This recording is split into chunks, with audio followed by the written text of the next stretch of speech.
Hello, I'm in Group B, and my name is Caleb Jameson. And I'll be reading Ambrose Bierce Chickamauga, pages 85 to 87 for my reading. So let us start. Chin, the fierce eyes gave this man the appearance of a great bird, a prey crimson in throat and breast by the blood of his quarry. The man rose to his knees, the child to his feet. The man shook his fist at the child. The child, terrified at last, ran to a tree nearby, got upon the farther side of it, and took a more serious view of the situation. And so the clumsy multitude dragged itself slowly and painfully along in hideous pantomime, moved forward down the slope like a swarm of great black beetles, with never a sound of going, in silence profound, absolute. Instead of darkening, the haunted landscape began to brighten. Throughout the belt of trees beyond the brook shone a strange and red light, the trunks and branches of the trees making a black lacework against it. It struck the creeping figures and gave them monstrous shadows which caricatured through their movements on the lit grass. It fell upon their faces, touching their whiteness with a ruddy tinge, accentuating the stains with which so many of them were freaked and maculated. It sparkled on buttons and bits of metal in their clothing. Instinctively, the child turned toward the growling splendor. It fell upon their faces, touching their whiteness with a ruddy tinge, insinuating the stains with which so many of them were freaked and maculated.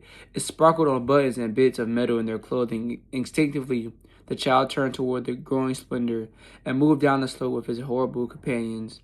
In a few moments had passed the foremost of the throng, not much of a feat, considering his advantages. He placed himself in the lead, his wooden sword still in hand, and solemnly decreed the march, conforming his pace to theirs and occasionally turning as if to see that his force did not straggle. Surely such a leader never before had such a following.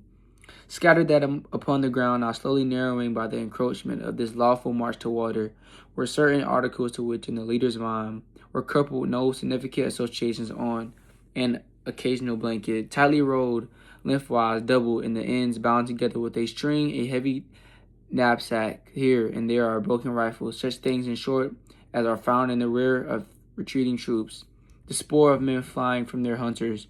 Everywhere near the creek, which here he had a marked of lowland, the earth was trodden into mud by the feet of men and horses.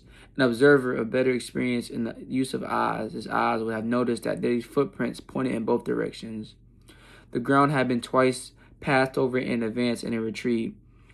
A few hours before, these desperate-stricken men, with their more fortunate and now distant comrades, had penetrated the forest in thousands. Successive battalions, breaking into swarms and reforming the lines, had passed the child on every side, had almost trodden on him as he slept. The rustle and the murmur of their march had not awakened him. Almost within a stone throw of where he lay, they had fought a battle, but all unheard by him were the roar of the musketry, the shock of the cannon, the thunder of the captains, and the shouting. He had slept through it all, grasping his little wooden sword with perhaps a tighter clutch and unconscious sympathy with his martial environment. But as he heedless of the gardener, the struggle at the dead, who had died to make the glory, the fire beyond the belt of woods on the farther side of the creek reflected to earth from the canopy of his own smoke was now suffusing the whole landscape. It transformed the sinuous line of mist to the vapor of gold. The water gleamed with dashes of red and red too, where many of the stones protruding above the surface. But that was blood. The less desperately wounded had stained them in crossing. On them too the child now crossed with eager steps. He was going to the fire. As he stood upon the farther bank, he turned about to look at the companions of his march. The advance was arriving at the creek. The stronger had already drawn themselves to the brink and plunged their faces into the flood. 3 or 4 who lay without motion appeared to have no heads. At this time, the child's eyes expanded with wonder. Even his hospitable understanding could not accept a fathom implying such validity as that. After slaking their thirst, these men had not been the strength to back away from the water, nor to keep their heads above it. They were drowned.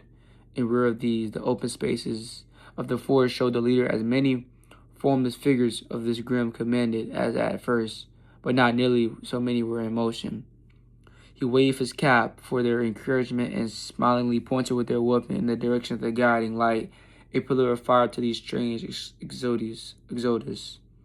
Confident of the fidelity of his forces, he now entered the belt of woods, passed through it easily in the red illumination, climbed a fence, ran across a field, turning now again and again to coquet his responsive shadow, and so approached the blazing run of a dwelling. This desolation everywhere, in all the wide glare, not a living. This was possible.